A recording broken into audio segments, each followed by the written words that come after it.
have just heard Lines in Sand, a composition that Douglas Quin himself calls a sound memory. What can you tell us about the sound memory, Douglas, and why is it important for you that the audience hears it? Hello, everyone. Great to be back with you, Este, for this episode. And so picking up on threads from what we were discussing previously, I had the sort of mixed privilege, blessing, and curse of growing up as the son of a diplomat. So my father was an American diplomat, and his first posting was to Algeria, the consulate in Algiers, in the late 1950s, early 1960s, when I started school. And this was a time of tremendous upheaval as the Algerians were in the closing chapter of their revolution against the colonial French government. So even though I enjoyed a position of privilege as a diplomatic dependent, it was also a pretty horrific and mixed time. And so my memories of Algiers, specifically where I started school and was living at the time, were days that were filled with beauty. I can remember in my mind's eye the smell and the view of the orange grove across the street from our house and the intense sunlight over the Atlas Mountains in the distance, or going to the top of the road where we lived and looking down on the city of Algiers and the souk or the marketplace, but punctuated by scenes of horrific violence. So it was very much a mixed experience. And I think some of my early sound memories were the sounds of Kabylia or Berber women ululating and hearing that sound echo through the valley to the south of our house, and knowing that what was to follow would be an attack on the city. So you would hear the low thudding sound of artillery and larger, types of arms, and then almost like fireworks of small arms fire. And our neighborhood was predominantly French. So, you'd wake up in the morning and half the neighborhood had been evacuated or people had been killed, gone. But again, it was this juxtaposition of the beauty and the horrific. And so that contrast, I think, has forever left an impression on me. So the piece we're just listening to tries to sort of bring an expression to that through the memory of many, many years having gone by. But I think in terms of informing a way in the world and that listening, I think it was informed early on by learning the language. I went to French schools when I was young for mostly almost the first 10 years of my life, first in Algeria, but then I continued at a French international school in Stockholm, Sweden, and then moved to Quebec, Canada, where I spoke English at home, but I didn't know how to read or write until I was about 10. And so I was always a little bit behind when it came to English. And to this day, if it weren't for spell check, I'd be doomed. So the French experience growing up, even though it was a sort of a colonial experience or through a bit of an abstraction, left a profound impact on me. And with it comes an affinity for French people, French culture that stuck in spite of the early, life in Algiers. So that piece in a way is trying to kind of put into a shape these impressionistic memories of a childhood that again was very, very mixed with of privilege and terror. So are your sound memories, because there are more, this is just one instance of what you have, would you say, okay, so first of all, would you say, are they musical compositions? Yeah, so I think for me, they exist in a continuum. I think part of the way I learned to listen was just out of a need to fit in. When you're little, and I was a very shy child. I'm somewhat introverted now, but I'm not shy at all. But introversion is really, do you get energy from being around people, or do you find being around people sort of exhausting? And I fall in the latter category, whereas extroverted people, they get energy from being around people. So let me just bracket that. As a kid, I was not only introverted, but I was also very shy. But in a situation where you knew you have to learn the language as quickly as possible to fit in, I think my sister and I have two brothers and a sister. My sister's closer in age to me. And we've talked about this, that, you move a lot. You're always an outsider. You never quite belong. Yes, we were Americans, but we didn't live in America. We didn't really know that much about America. We represented a country that was alien to us. So trying to fit in involved listening very carefully and learning the language as quickly as possible. So when I was young, French was reinforced because that's where I started school. And the French primary education was actually very, very powerful and left a lasting impact on me to this day, as did most of my educational experiences. But I also spoke Arabic on the streets. The Arabic is gone because it wasn't really enforced. And like anything else, athletics, if you don't use it, you lose it. So, but French stuck with me, and I think it was because of the schooling. So I think that connection to both listening and identity really was by force of circumstance. You have to find a way to fit in, and connecting with people through language tunes in not only a sensitivity to language, but for me, a sensitivity to the soundscape and ultimately to music and the path that I've chosen in life. So do you have any other of those sound memories that we can listen to? I think in the last episode, I talked about the importance of one of my teachers from high school, the German Bex Richter, taking me out on sound walks, even though they weren't called that then, but just sort of bird watching and natural history experiences there. So there's, little, we can duck back into the highlands for just a moment, a little snippet of that, because it does have an emotional resonance, and I think is a nice segue into talking about my growth and development. So we'll just have a little quick listen, revisit from a dawn chorus on what's called the Black Isle in Cromarty in the Scottish Highlands.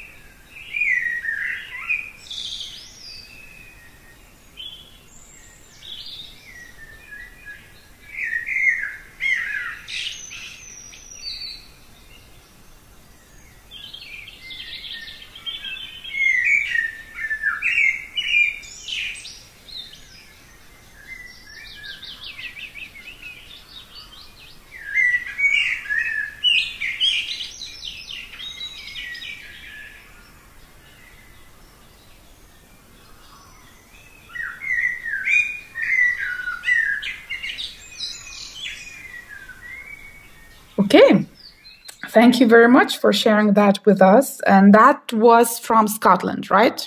Yes. Okay, great.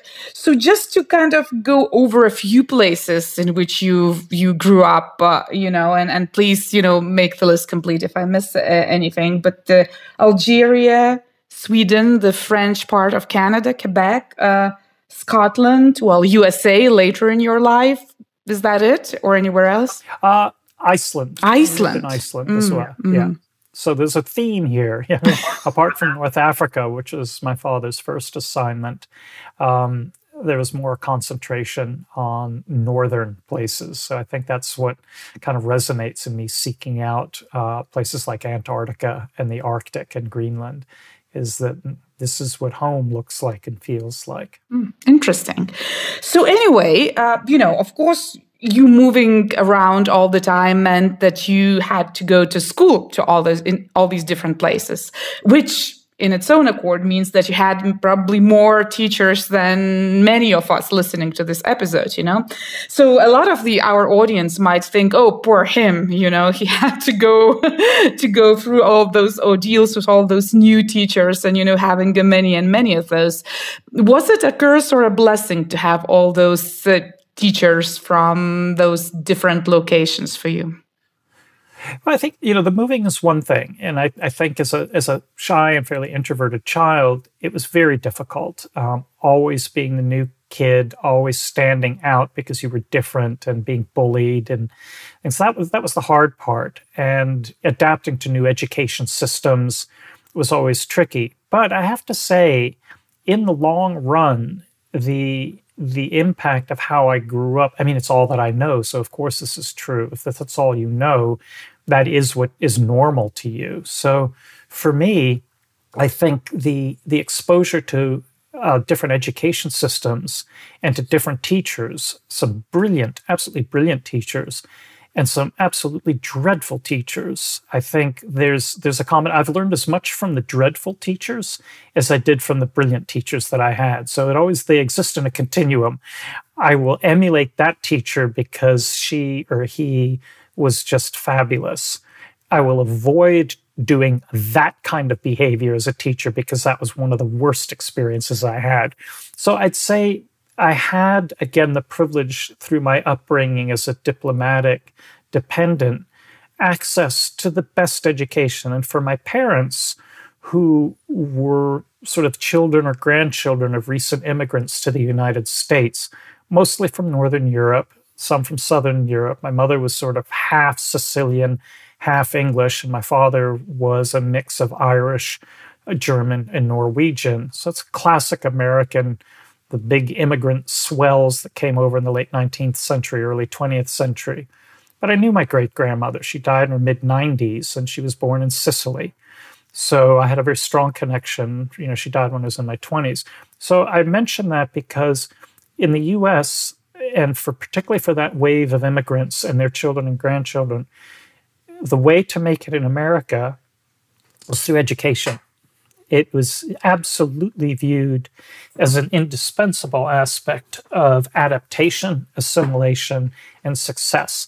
So for my parents, this was paramount for them, that their children receive a good education. And I'm grateful for it because I feel I benefited from a French primary education, which was very rigorous in terms of learning how to study, how to memorize, sort of rote things. Very, very crucial. And learning about the people of France and French culture. And that's informed a lifetime. I came back to the US for a stretch in the late 1960s, which was a pretty intense time, the height of the Vietnam War. And then I went to high school from 14 to 18 in Scotland at a private school where the Duke of Edinburgh Award was created. The Outward Bound program in the United States and around the world was created. So the emphasis on, outdoorsmanship, but also self-reliance was a premium. So it was pretty special. And again, wonderful teachers and some not so wonderful teachers in each situation. But it prepared me for then tertiary education or university education in the United States, which to me is, among the best in the world. So talk about privilege. I mean, my gosh, from French primary to British secondary to American higher education, I've really had an amazing life in education. And to be honest, that's what stimulated me to want to get into teaching. You have to figure out a way to make it work as an artist. And yes, I did for a while work as a sound designer, music composer. But what I missed in doing that was the teaching aspect, which is why I went back, and how we met is that I had come back after working for 15 years. And the fact that I'm here with you now is, to me, part of the fabric of what makes teaching so rewarding.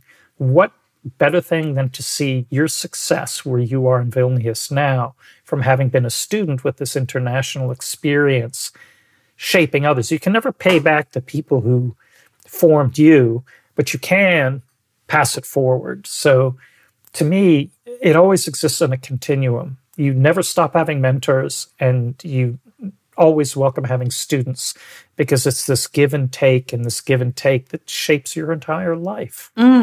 Yeah, that's a very beautiful way to put it, kind of repaying your teachers through your students, and I think that's very much a reality to many mentors and teachers with whom I did interviews and about whom I did in my documentary. So, but of course, once you start teaching, and I'm talking about myself as much as about you now, at first, at the very beginning, you think that your students came to your classes to learn the craft, just to learn how to position microphones, to learn how to, I don't know, record the best possible sound, how to use equalizer, how to use, filters and all that. And you really focused on that as at least as me as a beginning teacher, I was very focused on that. And then it caused a certain degree of frustration in me because I realized that the students didn't really appreciate all those crafty things that I was trying to teach them.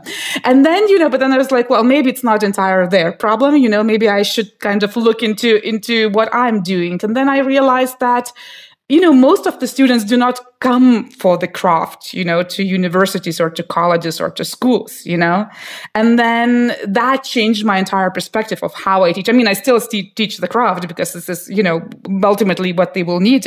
But it's not all they will need, out there in the world. So what's your approach to that? What are you really trying to teach your students, Yeah, I think you hit it on the head. I said this is really the core of why you choose a life in education.